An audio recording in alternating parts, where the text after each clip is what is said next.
Puisqu'on parle de déconfinement, doit-on retourner les enfants à l'école sous peu ou attendre à la rentrée au mois de septembre? L'Association des pédiatres du Québec qui se positionne en faveur d'un déconfinement prochain. La docteure Marie-Claude Roy, elle est avec nous. Elle est pédiatre de l'Association des pédiatres du Québec. Bonsoir, docteur Roy. Bonsoir, Mme Marcoux. Bon, alors vous suggérez vivement le retour à l'école avant le mois de septembre. Tout à fait. Le confinement était quelque chose de nécessaire. Nous devions affronter cette vague en étant prêts.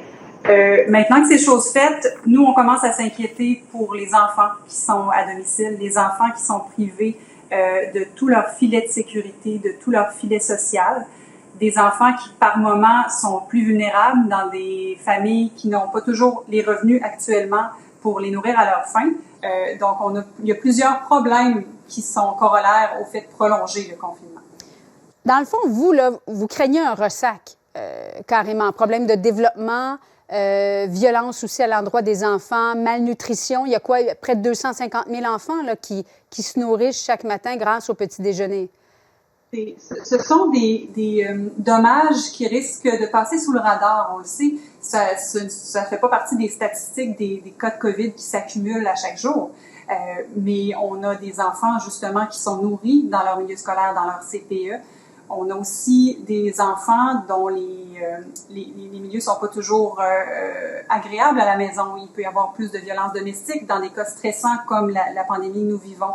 Il y a aussi beaucoup d'enfants qui ont des retards de développement, qui doivent être suivis, qui doivent être pris en charge. On le sait, plus l'intervention est précoce, plus il risque d'y avoir des bénéfices à tout ça. Donc, on perd une fenêtre d'opportunité importante pour ces enfants-là. En même temps, docteur Roy, 97 des décès au Québec, ce sont des gens qui étaient âgés de 60 ans et plus. Il y a néanmoins un 3 là. Puis, je sais que c'est très, très rarissime des enfants qui sont décédés de la COVID-19, mais c'est arrivé. Vous ne craignez pas qu'on doive sacrifier certains enfants, justement, avec un déconfinement assez rapide et le retour à l'école, là, imminemment? Actuellement, ce qu'il faut comprendre, c'est qu'on a beaucoup de données de littérature qui nous viennent de la Chine, de l'Allemagne, de l'Italie, des États-Unis. Actuellement, la communauté scientifique est en ébullition. La COVID-19, pour la très vaste majorité des enfants, tout comme l'influenza, est tout à fait une maladie bénigne, voire asymptomatique. Donc, plusieurs parents vont avoir la surprise de savoir que leur enfant a déjà fait la COVID et ils ne s'en seront même pas rendus compte. Donc, c'est pas qu'on veut banaliser l'infection par ce coronavirus, mais on le sait que la population pédiatrique est très bien outillée d'un point de vue immunitaire pour l'affronter.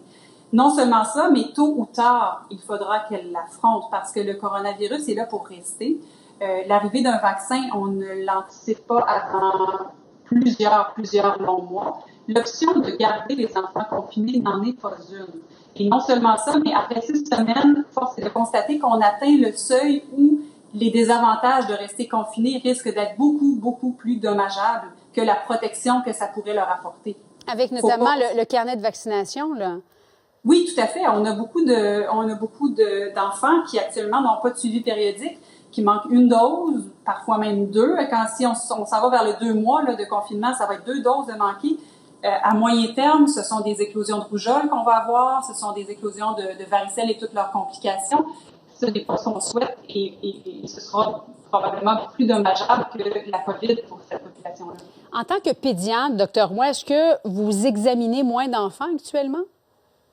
Actuellement, évidemment, on examine moins d'enfants. On examine les enfants qui doivent être vus. Évidemment, les conditions urgentes sont toujours là. Les soins de première ligne sont toujours présents, mais il y a beaucoup de parents qui craignent de consulter.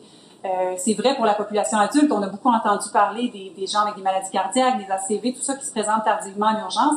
Mais c'est vrai aussi pour les parents. Moi, parfois, j'ai des parents au téléphone qui me disent « j'ose pas venir à l'hôpital ». C'est possiblement actuellement presque plus sécuritaire à l'hôpital qu'à l'épicerie, parce qu'il y a presque plus de patients.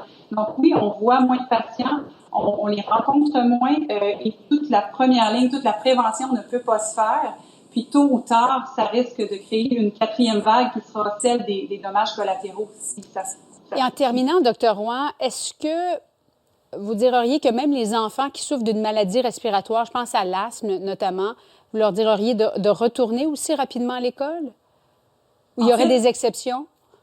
Il y aura certainement des exceptions. Actuellement, ce qui ressort dans la littérature, c'est beaucoup ceux qui ont des déficits immunitaires. On pense aux greffés, on pense aux gens qui sont immunosupprimés. Ça, on pense que ce sont des gens qui sont plus à risque.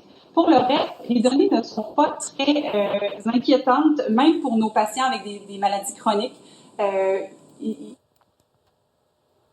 Ils ne font pas, les enfants sont en général, évidemment, il y a toujours l'exception à tout, là. C'est vrai pour l'influenza, c'est vrai pour n'importe quel virus qu'on peut rencontrer qui peut se compliquer, mais il y aura, oui, des considérations pour certains enfants beaucoup plus vulnérables, beaucoup plus à risque, mais les enfants, somme toute, en très grande majorité, vont être bien outillés pour faire face à cette infection dans les prochains mois.